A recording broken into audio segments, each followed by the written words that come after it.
बहुत दूर नहीं जाना है, घर में ही तुम्हारे घर में जो गमला है उसी में एक मिट्टी का ढेला लगाइए, शिवलिंग बनाइए, उसी पे जल चढ़ाओ, पूजन कर लो, आराधना कर लो, साधना कर लो, शिव कृपा करना प्रारंभ कर। कोई तुमसे कहे कि शंकर जी को रिझाने के लिए ये सामान लाना पड़ेगा, बिल्कुल। शिवरात्रि आ रही है 15 फरवरी को, महाशिवरात्रि है।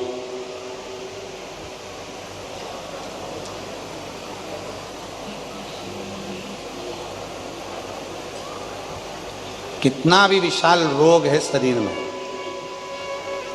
कितना भी,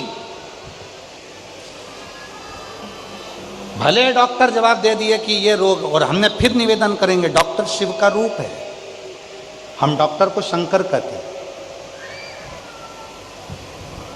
शरीर में रोग हो तो सबसे पहले डॉक्टर के पास जाओ, क्योंकि डॉक्टर शंकर का एक रूप माना गया। इतने छोटे से गणेश जी लेकर चलते, शिव जी कभी साथ लेकर नहीं जाते। उससे पूछो कि काशी भाई तुम शंकर जी साथ लेकर नहीं चलती, गणेश जी लेकर चलती, तो क्या जहां औलाद वहां बाप, जहां औलाद वहां पिता। बच्चों पर माँ बाप की बहुत निगाह रहती है, और सत्यता है, अगर तुम्हारा बच्चा बाहर खेल रहा है ना, तो मम्मी बार बार सिर पे पल्लू लेके बड़े डिजाइन में बड़े ध्यान रखती है, कहाँ गया कहाँ गया, और ध्यान रखती रहेगी, तिरछी निगाह से देखती रहेगी, काम करती रहेगी। माँ घर में भी अगर बच्चा कुछ कर रहा है तो तिरछी निगाह से देखती रहेगी, रसोई में से झांक कर देखती रहेगी, कपड़े धोते धोते कभी कभी उसको भी धो जाती है, कपड़ा धो रही है, और कभी कभी उसने ज़्यादा मस्ती करती, ध्यान है पूरा कि वो कहाँ है मेरा बच्चा, कहाँ मेरा बेटा। पिता का भी ध्यान रहता है, लोग कहते हैं पिताजी दुकान पर रहते हैं, ऑफिस में रहते हैं, पर ध्यान पूरा रहता है। तो काशी भाई बोलती थी, बेटा है ना, बाप की दृष्टि है। और सुनो महाराज, आज कहती हूँ मेरी कोई औलाद नहीं है, मेरा पति भी नहीं है, बाल काल में मैं बाल विधवा हूँ, वो मर गया था, तो मैं अकेली हूँ। पर विश्वास से कहती हूँ मैं जब मरूंगी ना, तो मुझे लेने के लिए स्वयं विश्वनाथ गणेश जी को ही भेजेंगे। बाबा जी, अगर अमरावती के और महाराष्ट्र के लोग कथा सुन रहे होंगे तो वो काशी बाई को याद करना, जितने महाराष्ट्र के लोग हैं। जब वो अपने कमरे में मरी, किसी को मालूम नहीं पड़ा कि वो मर गई, किसी को सूचना नहीं मिली कि मर गई। 4-5 दिन में जब शरीर में से गंध आने लगी, तब पड़ोसियों ने कहा ऐसा लगता है काशी भाई मर गए। गंध इतनी तेज थी कि शरीर को कोई हाथ लगाने को तैयार नहीं था। तभी सामने से एक महावत हाथी को लेकर आ रहा था। उसने कहा दरवाज़ा भी मैं ही खोल दूंगा, और बुढ़िया को उठाकर शमशान तक भी मैं ही छोड़ दूंगा। लोगों की बारात हाथी से निकलती है, वो काशी बाई को सूंड में भरकर स्वयं गजानन हाथी उसको शमशान तक लेकर गया, और जब तक उसका अंतिम संस्कार नहीं हुआ वो हाथी भी वहीं खड़ा रहा। लोग कहते हैं निगाह रखिए, निगाह से देखिए, निगाह से देखिए। विश्वनाथ की पवित्र भूमि से कथा सुन रहे हो, जितने भी सोशल मीडिया से, जितने आस्था चैनल पर, जितने मीडिया के माध्यम से, यूट्यूब फेसबुक के माध्यम से और आस्था चैनल के माध्यम से कथा सुन रहे हो, अगर विश्वास पक्का है, आँखों में असर होगा, घर बैठे बुला लेंगे, तुम रूठे रहो भोले, हम तुम्हें मना लेंगे। तुम कह दे हो भोले हमें काशी प्यारी है, तुम कह दे हो भोले हमें काशी प्यारी है। एक बार तो आशी ही बना देंगे, एक बार तो आ जाओ, काशी बना देंगे, तुम रूठे रहो भोले, हम तुम्हें बोलो बोलो मना लें। तुम कहते हो भोले हमें गंगा प्यारी है, तुम कहते हो भोले हमें गंगा प्यारी है। अरे एक बार तो आ जाओ, गंगा भी बुला देंगे, एक बार तो आ जाओ, गंगा तुम कहते हो मुझे गंगा प्रिय है, तुम कहते हो मुझे काशी प्रिय है, तुम कहते हो पार्वती प्रिय है। तुम हम एक बार आओ, तुम आना मेरे घर आना। बाबा आओ, आओ जरा मेरे घर आओ, आओ जरा। अब तुम्हारे यहाँ की काशी की तो एक कथा फेमस है, कचौड़ी वाले की। रामा कचौड़ी वाला शिव जी के मंदिर में जाता था, कभी कचौड़ी नहीं ले जाता था, ना बेलपत्र ले जाता था, ना जल ले जाता था। वो रामा कचौड़ी वाला सीधे भोलेनाथ के मंदिर में जाकर विश्वनाथ जी से कहता था, जिस दिन जम के भूख लगे तो मेरी दुकान पे आ जाना। 80 घाट के पास में इस जगह पे मेरी लक्कड़ की दुकान, लक्कड़ की मतलब ऐसी लकड़ी की बनी हुई दुकान थी, लक्कड़ की, रामा कचौड़ी वाला। जिस दिन तुम्हें भूख लगे मेरी कचौड़ी की दुकान पे आ जाना। अब इतनी बात तो वो रोज बोलता था। एक दिन क्या बोल गया, जिस दिन तुम्हें पार्वती जी भोजन नहीं दे तो अपनी दुकान है, आ जाना। जिस दिन पार्वती जी भोजन नहीं दे अपनी दुकान है। भूल मत जाना, रामा कचौड़ी वाला तुम्हारा ही छोरा है। और सुनो, मेरा छोरा बैठा हो तब बिल्कुल मत आना, महाकंजूस है। मैं बैठूं तभी आना। एक दिन विश्वनाथ जी को बड़ी हंसी आई। अब भगवान शंकर बैठे बैठे हंस रहे, इतना पानी चढ़ रहा, सारी दुनिया के लोग जल चढ़ा रहे, बेलपत्री चढ़ा रहे, और चढ़ाए तो चढ़ाए, कोई कोई फिसल जाए तो वो भी चढ़ जाए बाबा पे। अब बाबा इतने, एक तो पूरे ढके हुए फूल से, पत्ती से, जल से चढ़ाए जा रहे, चढ़ाए जा रहे, और ऊपर से बाबा मुस्कुरा रहे। तो पार्वती जी के मन में आया कि बात समझ में नहीं आती, दिन भर इतने लोग इनके ऊपर जल चढ़ाते हैं, इतना फूल चढ़ाते, बेलपत्री चढ़ाती, पत्ती चढ़ाती, चिल्ला चिल्ला के कान दुखा देते, हर हर महादेव, विश्वनाथ जी की जय हो। इतनी तेज तेज लोग चिल्ला के आते हैं, कितना कितना टेंशन रहता होगा, और उसके बाद भी इतनी तेज तेज मुस्कुरा रहे हैं। इनके मुस्कुराने में कोई राज जरूर है। तो भगवान शंकर के पास उस दिन पार्वती जी, अन्नपूर्णा देवी खुद अन्नपूर्णा के मंदिर से निकली और भगवान के पास आके बैठ गई और आके बोली, ये बताओ कि तुम्हारे मुस्कुराने का राज क्या। तो कि वो रामा कचौड़ी वाला के गया है, जब तुम्हारी पत्नी भोजन नहीं दे आ जाना। पार्वती जी बोली, तुमने मेरी बुराई सुन ली। अच्छा, माताओं को न जाने कहाँ अकल रहती है, बेचारी समझ में नहीं आता। अब वो अपनी बात कर रहा था, तुमने मेरी बुराई सुन ली, और तुमने मेरी बुराई कैसे सुन ली कि मैं तुमको भोजन नहीं दूंगी। अब तो आज तो तुमको भोजन हो जाता है। कभी कभी एक पत्नी अपने पति के साथ गार्डन में घूम रही थी, सामने से आ गया कुत्ता, पत्नी घबरा गई, कुत्ते को देख के पीछे हो गई, कुत्ता इसको घूरता हुआ और आगे आया, पत्नी और पीछे हुई। मिलेगा है उसी तरह एक लोटा जल शिव का लिया गया, श्री शिवाय नमस्तुभ्यम मंत्र हमारे जीवन को खुशियों से भर देता, आनंद से भर देता।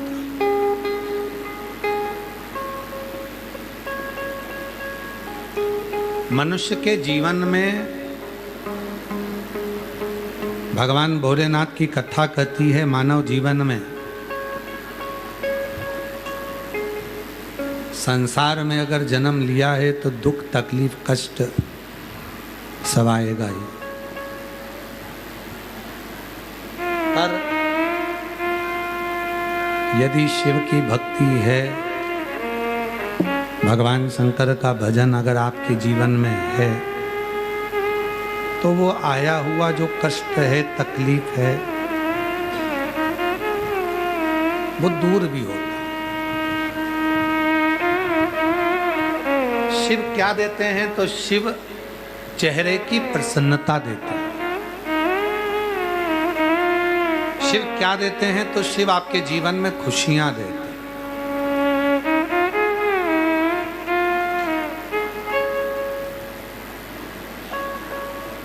शिव महापुराण की कथा में आता है, विद्येश्वर संहिता में, उमा संहिता में, पितरों की 3 कन्या हैं, पितरों की 3 बेटियां हैं,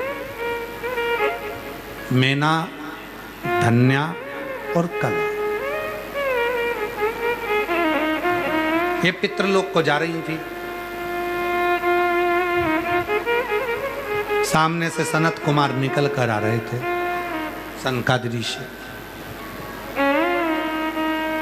और ये सनकादि ऋषि कौन? जो शिव की भक्ति में डूबने वाले ये चारों भाई। सनकादि ऋषि चारों भगवत भजन करते करते आ रहे थे। एक जगह पर बैठे थे, तप कर रहे थे। पितरों की 3 बेटियां धन्या, मैना और कला, मैना, धन्या, कला, ये तीनों की तीनों निकल कर जा रही थी। इनका जो शरीर का वस्त्र था, लहंगा था, वो सनकादि ऋषियों को छू गए और उसमें लगे थे रतन। जब रतन लगे थे तो वो रतन उनके शरीर को घिस कर चले गए। शरीर में से थोड़ा सा चोट हो गया, क्रोध आ गया। क्रोध आया तो उन्होंने श्राप और क्रोध में आकर श्राप दिया कि तुम तीनों मेरे शरीर को कष्ट दी, मेरे शरीर को कष्ट दी हो। हम सनकादि ऋषियों को तुम लोगों ने कष्ट दिया। हम श्राप देते हैं, तुम तीनों पितृलोक को छोड़कर मृत्यु लोक में जाओ। और पितरों की वो 3 बेटियां मैना, धन्या और कला मृत्यु लोक में आ गई। पर दुख था, हम मृत्यु लोक में आएंगे और अगर हम मृत्यु लोक में आएंगे तो आने का मृत्यु लोक में जब हम आएंगे तो कितना कितना कष्ट भोगना पड़ेगा। इन कष्टों को मिटाने के लिए हमें क्या करना पड़ेगा? इन कष्ट की समाप्ति के लिए हम क्या? तब मैना, धन्या, कला तीनों ने सनकादि ऋषियों को नमन कर कर कहा, आप श्राप दे दिए कोई बात नहीं, पर कुछ वर भी दे दीजिए। तो सनत कुमारों ने वर दिया, तुम तीनों की गोद में 3 देवियां खेलेंगी जो तुम्हारा कल्याण कर दे। मैना जी की गोद में पार्वती जी आई, धन्या सुनैना बनी जिनकी गोद में माता सीता जी आई, कला कीर्ति बनी जिनकी गोद में राधा जी आई। 3 देवियां आ गई। अब सीता जी सुनैना जी के यहाँ पर प्रकट हुई, उनके आई। भगवान राम जी ने सबसे पहले अगर मिलन किया तो भगवान शिव जी से किया। भगवान कृष्ण का अवतार हुआ तो उन्होंने सबसे पहले मिलन किया तो भगवान शंकर से किया। उसी तरह सीता जी भी सबसे पहले अगर किसी से मिलना चाहती हैं तो भगवान शिव ही। और कितना सुंदर प्रसंग है महाराज। जानकी चरित्र के पृष्ठ संख्या 39 से लेकर 45 में माँ जानकी चरित्र में वर्णन आता है कि एक बार जनकपुरी में श्री जनक जी महाराज आनंद से निवास कर रहे हैं और जनक जी महाराज आनंद से निवास कर रहे हैं। शंभु जनक जी महाराज आनंद से निवास कर रहे हैं, जनकपुरी में रह रहे हैं, निवास कर रहे हैं। जानकी जी छोटी सी अवस्था है, मात्र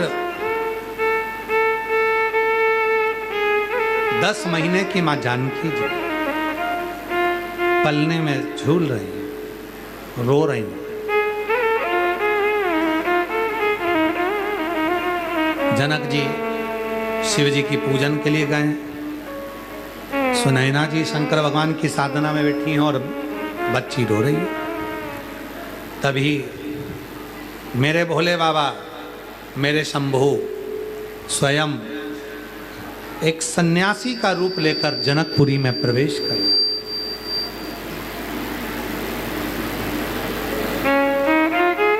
और सन्यासी का रूप लेकर जनकपुरी में प्रवेश किए।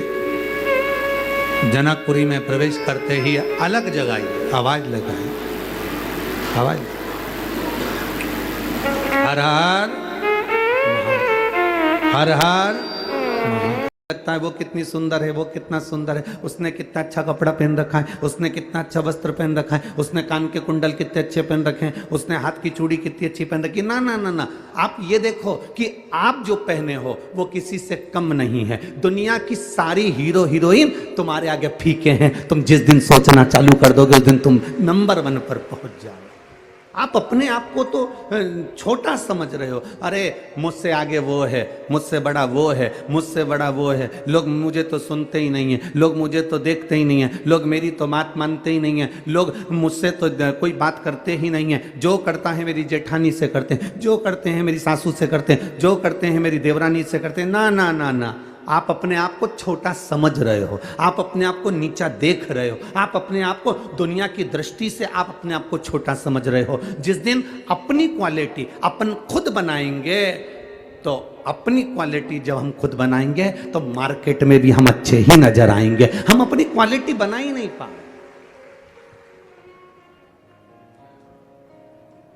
हमने अपनी सोच को अच्छा बनाने का प्रयास ही नहीं किया।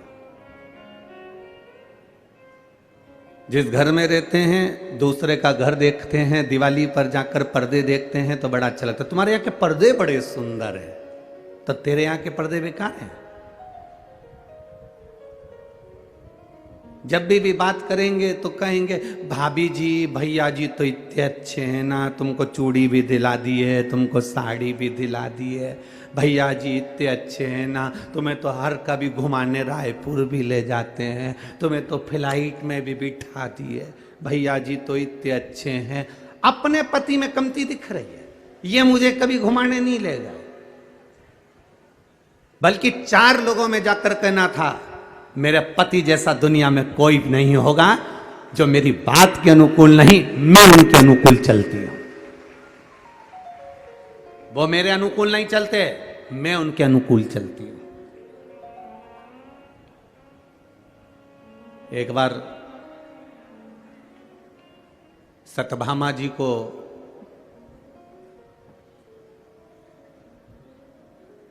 देखकर सत्यभामा जी रुक्मणी जी से बोली कि ये एक बात समझ में नहीं आती दीदी मेरे को। रुक्मणी जी ने पूछा क्या?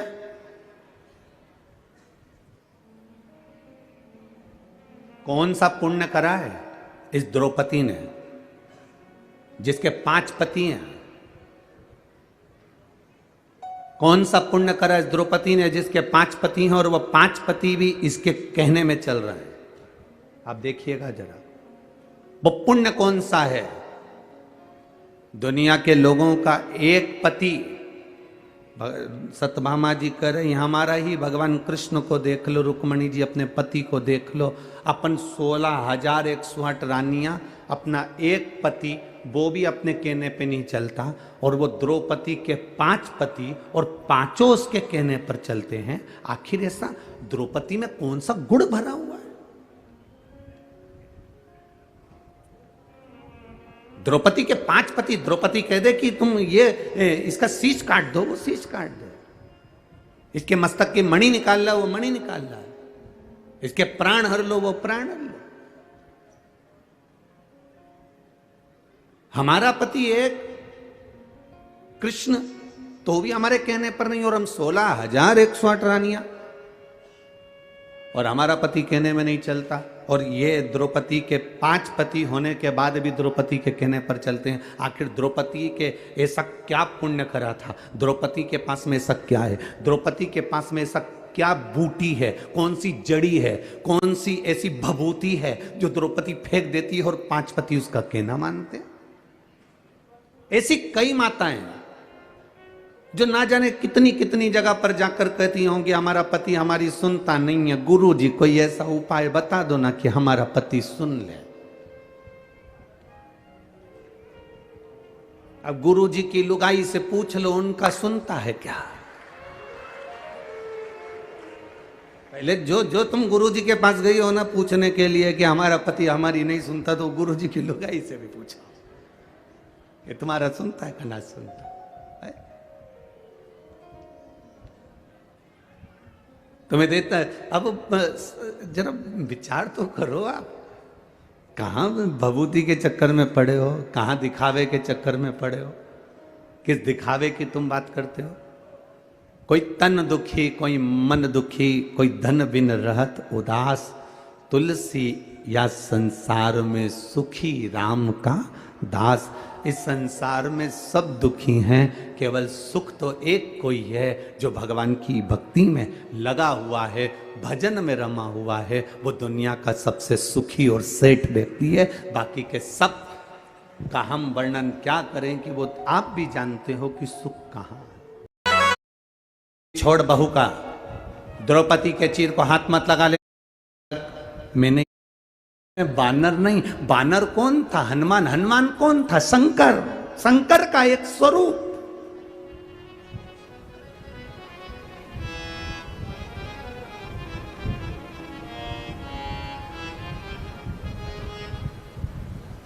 शंकर सुमन केसरी, शिव का एक स्वरूप।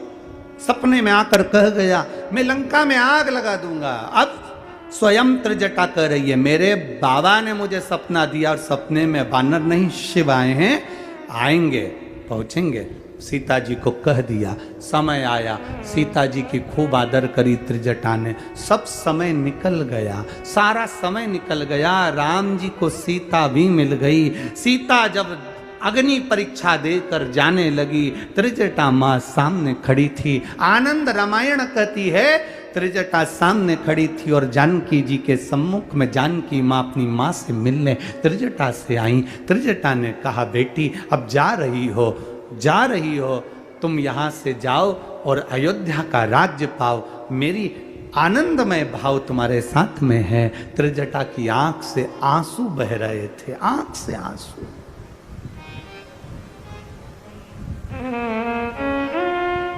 सीता जी जाते जाते, मां जानकी जाते जाते राम जी से कहती हैं प्रभु अपन जा रहे हैं। पूरी लंका में केवल एक त्रिजटा ऐसी थी जिसने मेरी सेवा करी थी। आप अगर त्रिजटा से कुछ कहें तो अच्छा है। राघव जी ने त्रिजटा जी के हाथ जोड़कर कहा मां आप राक्षसी रही हो, राक्षस कुल में आपका जन्म हुआ है, आप यहां पर बड़ी हुई पड़ी, सब कुछ हुआ, पर आपने जानकी का साथ दिया मां। पर आपकी शिव भक्ति साधारण नहीं है मां। जिस दिन मेरा भोलेनाथ चाहेगा ना आपको, राक्षसी होकर भी आपको जनमानस में पूज्य बना देगा।